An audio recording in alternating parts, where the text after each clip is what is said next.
मुंबई महापालिका आयुक्तांच्या निवडीवरून आता मतभेद पाहायला मिळत आहेत। फडणवीस आणि शिंदे यांची वेगवेगळ्या नावांना पसंती आहे। सध्याचे महापालिका आयुक्त भूषण गगराणी यांच्या निवृत्तीनंतर नियुक्त होणारे नवे महापालिका आयुक्त आपल्या मर्जीतले असावेत यासाठी भाजप आणि शिवसेनेमध्ये रस्सीखेच पाहायला मिळते। आयुक्तपदासाठी मुख्यमंत्र्यांच्या अतिरिक्त मुख्य सचिव अश्विनी भिडे यांचं नाव सध्या आघाडीवर आहे। मात्र महापालिका आयुक्त नगरविकास खात्यातील अनुभवी अधिकारी असावा अशी शिंदेंची आग्रही भूमिका आहे। सध्या महापालिका आयुक्तपदासाठी अश्विनी भिडे, नगरविकास विभागाचे सचिव असीम गुप्ता, MMRD आयुक्त संजय मुखर्जी यांच्या नावाची चर्चा आहे। मुंबई महानगरपालिका आयुक्त या महत्त्वाच्या पदावर आपल्या जवळच्या अधिकाऱ्यांचीच नियुक्ती करण्यावर मुख्यमंत्री फडणवीस यांचा भर असेल।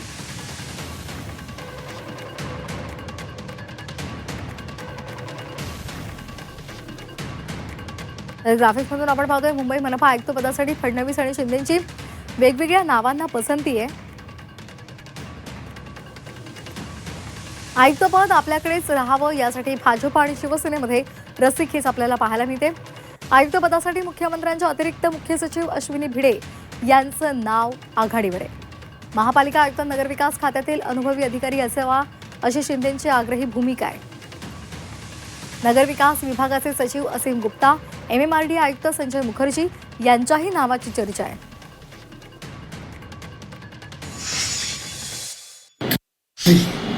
महानगरपालिकेमध्ये भाजपाने किंवा शिंदे गटाने कोणी आपला आयुक्त बसवावा त्याच्यामध्ये आमची काहीच हरकत नाही। फक्त आयुक्त जे कोणी बसतील त्यांनी लोकांचं नागरिकांची कामं करावीत। महानगरपालिकेची जी तुंबलेली कामं आहेत ती त्याचा लवकर निपटारा करावा आणि जेणेकरून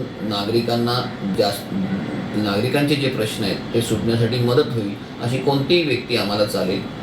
मात्र याच्यामध्ये कोणतंही राजकारण न करता महानगरपालिकेचा गाडा चांगल्या पद्धतीने हाकेल अशी व्यक्ती यावी हीच आमची इच्छा आहे।